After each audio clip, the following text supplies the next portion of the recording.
Hello. Today I'm going to read from Speeches That Changed the World.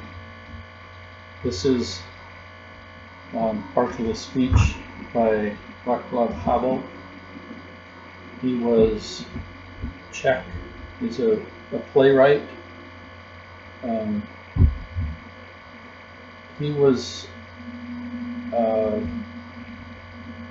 imprisoned for accusing the communist regime of morally corrupting people and imprisoned for a subversion.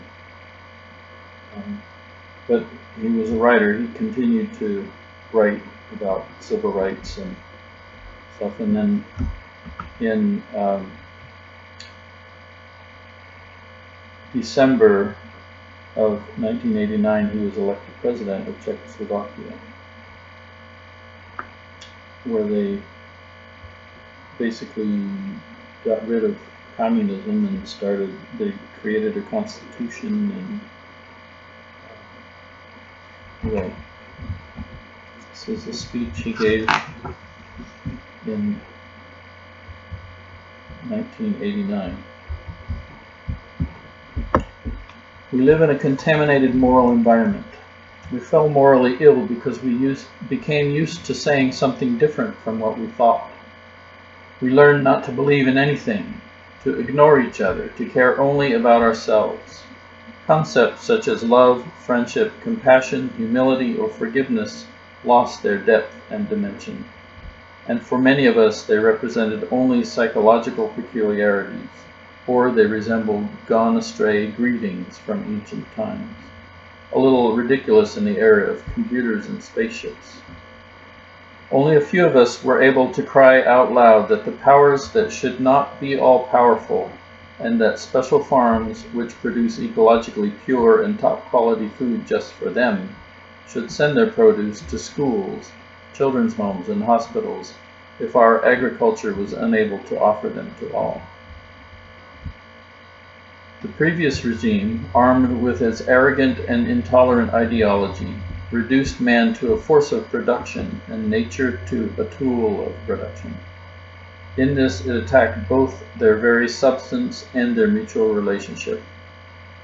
It reduced gifted and autonomous people, skillfully working in their own country, to nuts and bolts of some mysterious, huge, noisy, stinking machine, whose real meaning is not clear to anyone. It cannot do more than slowly but inexorably wear down itself with all its nuts and bolts. When I talk about contaminated moral atmosphere, I'm not talking just about the gentlemen who eat organic vegetables and do not look out of the plane windows. I'm talking about all of us. We had all become used to the totalitarian system, accepted it as unchangeable fact, and thus helped to perpetuate it.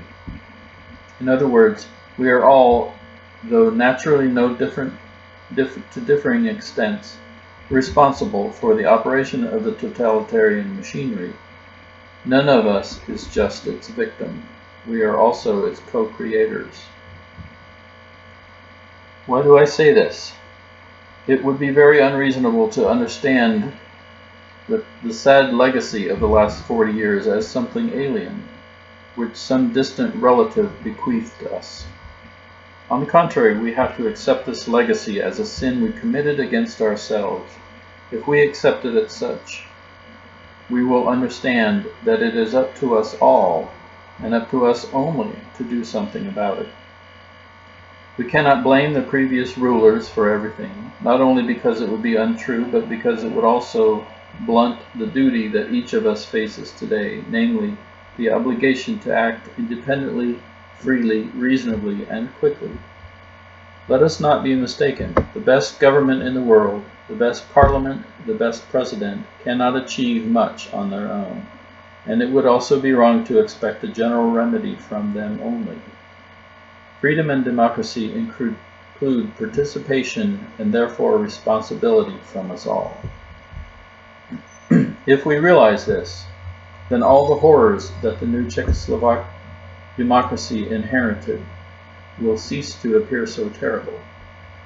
If we realize this, hope will return to our hearts. In conclusion, I would like to say that I want to be a president who will speak less and work more. To be a president who will not only look out the windows of his airplane, but who, first and foremost, will always be present among his fellow citizens and listen to them well. You may ask what kind of republic I dream of. Let me reply. I dream of a republic independent, free and democratic, a republic economically prosperous and yet socially just. In short, of a humane republic which serves the individual and which therefore holds the hope that the individual will serve it in turn. Of a republic of well-rounded people, because without such it is impossible to solve any of our problems, human, economic, ecological, social, or political. The most distinguished of my predecessors opened his first speech with a quotation from the great Tsar educator Comenius.